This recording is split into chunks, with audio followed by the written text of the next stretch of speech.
Hello everyone, I am x IBPS clerk and RRBPO। दोस्तों, इस video में हम लोग ऑफिसर्स के लिए जो इंटरव्यू को लेके जो प्रोविजंस अभी नोटिफिकेशन हमारा जो आया है उसके बारे में बात करेंगे। मैंने ऑलरेडी ये इंटरव्यू दे रखा है, क्लियर किया है ये एग्ज़ाम। तो मैं आपको एक ब्रीफ ओवरव्यू देता हूँ कि क्या क्या इस इंटरव्यू में होता है, किस टाइप की प्रोसीजर होती है। एक आइडिया मैं आपको इस वीडियो के थ्रू दूंगा। Candidate who have been shortlisted, अगर आप मेन एग्जाम जब मेंस आपका क्लियर हो जाता है for officer skill one, obviously क्योंकि ये क्लरिकल के लिए इंटरव्यू तो होता नहीं है, तो ऑफिसर स्किल वन जो PO जिसे हम कहते हैं, और स्किल 2 3 के लिए भी होगा अपन, लेकिन जो फ्रेशर्स होते हैं वो ऑफिसर स्किल वन के लिए ही एलिजिबल होते हैं। उनको इंटरव्यू के लिए कॉल किया जाएगा और जो उसको कोऑर्डिनेट करेगा वो कंसर्न्ड RRB जो आपका बैंक होगा जहां आपने अप्लाई किया है, और नाबार्ड और IBPS के साथ मिलके उसको कोऑर्डिनेट करेगा। राइट। तो आपको एक नया कॉल लेटर जारी कर दिया जाएगा इंटरव्यू के लिए। कोई भी किसी भी तरह का चेंजेस नहीं होगा उसमें। जो डेट जो टाइम दिया होगा वो किसी तरह का ये चेंज नहीं करेंगे, ऐसा उनने लिख के दिया। अब ये इंपॉर्टेंट चीज़ है दोस्तों कि total marks allotted for the interview are 100। 100 नंबर का इंटरव्यू कंडक्ट किया जाएगा। Minimum qualifying marks would be 40% और 35% मिनिमम रहेंगे SC ST OBC और PWBD कैंडिडेट्स के लिए। राइट। और सबसे इम्पॉर्टेंट चीज़ इसमें यह है कि ऑनलाइन एग्जामिनेशन, मतलब जो मेंस एग्ज़ाम था और इंटरव्यू होगा आपका, उसमें 80-20 का रेशियो रहेगा। मतलब 80% जो वेटेज दिया जाएगा वो आपका होगा मेंस एग्ज़ाम का, 20% जो वेटेज होगा वो इंटरव्यू का। तो ये बताता है कि आपको मेंस एग्ज़ाम पे बहुत ज़्यादा फोकस अच्छे से करना है। इंटरव्यू बिल्कुल इंपॉर्टेंट होता है पर not that important in comparison to mains examination. Interview में हालांकि आपको बहुत सजग रहना होता है, क्योंकि इंटरव्यू में लोग कभी कभी बहुत कम मार्क्स लाते हैं, उससे उनका सिलेक्शन रिजेक्शन भी बनता है। मतलब इसीलिए ये 20 मार्क्स भी बहुत इंपॉर्टेंट हो जाते हैं। तो ये चीज़ है। द कंबाइंड स्कोर, हाँ, मतलब जब अपन फाइनल मेरिट लिस्ट बनेगी वो मेंस एग्जामिनेशन और इंटरव्यू के मार्क्स के दोनों मिला के ही आपकी कंबाइंड मेरिट लिस्ट बनाई जाएगी। इसमें ऐसा नहीं है कि कोई एक चीज़ देखा जाएगा। क्लरिकल में ऐसा होता है कि क्लरिकल में सिर्फ मेंस के बेस पे आपकी कंबाइंड मेरिट लिस्ट बना दी जाती है। तो चलिए आगे बढ़ते हैं अब हम। ठीक है। और हाँ, अब मैं आपको एक ब्रीफ आइडिया दे दे रहा हूँ। ये डॉक्यूमेंट बहुत इंपॉर्टेंट होते हैं, आपके पास बाद में समय कम बचता है, तो एक बार आप लोग देख लीजिए, क्योंकि इन डॉक्यूमेंट्स को मैं जो मैंने फेस किया है सब चीज़ें वो मैं आपको थोड़ा सा ब्रीफ कर दे रहा हूँ ताकि बाद में आपको दिक्कत ना हो सिलेक्शन के बाद। Following document original and self attested चाहिए, ओरिजिनल भी चाहिए और एक एक सेल्फ अटेस्टेड कॉपी भी मांगते हैं। Right, to be submitted at the time of interview और ज्वाइनिंग, है ना। इंटरव्यू टाइम भी लगता है, ज्वाइनिंग टाइम भी अलग से डॉक्यूमेंट वेरिफिकेशन एक और होता है, which following which candidate will not be permitted to appear for the interview। ठीक है। Non submission of candidate interview. ठीक है, ठीक है। अब देखिए, अब हम आ जाते हैं मेन चीज़ पे कि एक्चुअल में डॉक्यूमेंट क्या रिक्वायरमेंट होती है डॉक्यूमेंट्स की। चलिए, ये है print out of valid interview call letter. जब आप मेंस क्लियर कर लेंगे तो आपको फिर से एक इंटरव्यू का कॉल लेटर दिया जाएगा, उसको आपको लेके आना है। राइट, उस कॉल लेटर को लेके आएंगे।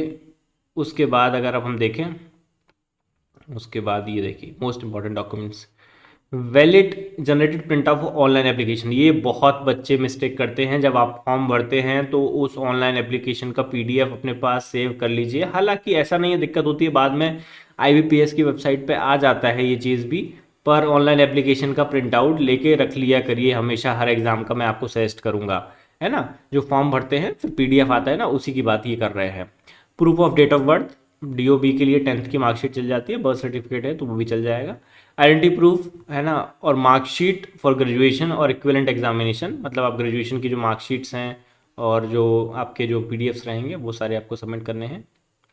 And most important thing is that having declared the result before 21/6/2023 has to be submitted. मतलब आपका जो रिजल्ट है वो 21 जून से पहले, 23 से पहले डिक्लेयर हो जाना चाहिए। एनी हाउ, अगर आपकी फाइनल, मतलब कहने का अर्थ ये है कि जो फाइनल मार्कशीट आपकी होती है ना, आखिरी फाइनल मार्कशीट जो आपकी होती है, उस पे आपका इस डेट से पहले की डेट होनी चाहिए। 20 जून भी चलेगी, 19 जून भी चलेगी, लेकिन हाँ 21 जून भी चल जाएगी। ऑन लिखा है ना, तो 21 जून भी चल जाएगी। लेकिन आप बोलोगे कि आपका 22 जून को हुआ है, then it it will create problem for you, right. उसके बाद हम बात करते हैं एक्सपीरियंस सर्टिफिकेट। इस डेट पे एक्सपीरियंस सर्टिफिकेट चाहिए आपका।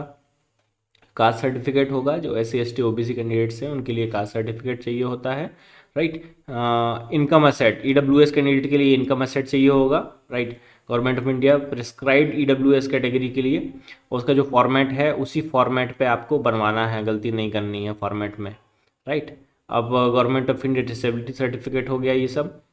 एक्स सर्विसमैन के लिए ये गाइडलाइंस दिए हुए हैं ऑलरेडी, उनको आपको फॉलो करना है, उसमें मिस्टेक नहीं करनी है। एक्स सर्विसमैन के लिए भी चीज़ें दी गई हैं। अभी देखिए एक पॉइंट इन्हें डाला है क्लरिकल के लिए, हाँ ये क्लरिकल ऑफिस असिस्टेंट मल्टीपर्पज़ के लिए पॉइंट डाला है।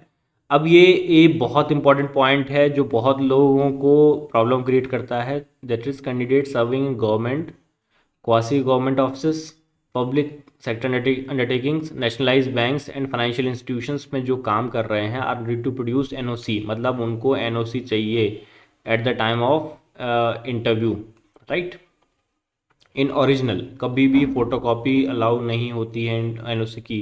You are suppose to take original NOC वहाँ पे at the time of interview, in the absence of which candidature will not be considered for traveling expense. The NOC should not be issued for appearing interview to any particular RRB. NOC में आप RRBs का नाम मत लिखवाइएगा गलती से, आप सिर्फ exam का नाम लिखवाइएगा कि इस एग्ज़ाम के लिए हम NOC इशू कर रहे हैं। ये जो है ना CRP करके जो एग्ज़ाम होगा उसको करिए। ऑल RRBs के लिए NOC होनी चाहिए, ऐसा नहीं है पर्टिकुलर RRB का उसमें नाम लिख दिया है, right. Conditional NOCs eight the time of interview will not be considered. Condition नहीं होनी चाहिए, फ्री NOC होनी चाहिए, इंडिपेंडेंट टाइप की NOC होनी चाहिए, राइट। एज रिलैक्सेशन फॉलोइंग ये हो गया।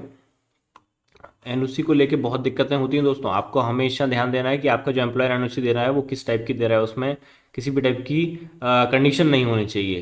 Candidate will not be about to appear for interview if he fails to produce relevant eligibility. अगर ये सब डॉक्यूमेंट आप प्रोड्यूस नहीं करेंगे तो आपको इंटरव्यू में अपीयर नहीं होने दिया जाएगा, राइट। नॉट प्रोडक्शन, ठीक है, नॉट डॉक्यूमेंट फॉर इंटरव्यू, हाँ किसी को डॉक्यूमेंट भेजना नहीं है आपको। और SC ST OBC सर्टिफिकेट जो है उसको कॉम्पिटेंट अथॉरिटी, मतलब कौन उसको बना के देगा, ये डिटेल इसमें दिया गया है कि SC ST के लिए इतने लोग एलिजिबल होते हैं, EWS के लिए ये लोग एलिजिबल होते हैं for making the certificate, right friends. तो ये मैंने एक बेसिक आपको आइडिया दे दिया है कि इंटरव्यू में क्या होता है। आपका एक कॉल लेटर आएगा, उसके बाद इंटरव्यू प्रोसेस स्टार्ट होगी, और हम स्पेशल गाइडेंस के लिए हम लोग इंटरव्यू के लिए भी गाइड करेंगे बच्चों को, हमारे जो कैंडिडेट्स हैं, तो उसके लिए भी हम कुछ ना कुछ नया प्रोजेक्ट लेके आएंगे जैसे ही मेंस एग्जामिनेशन खत्म होता है।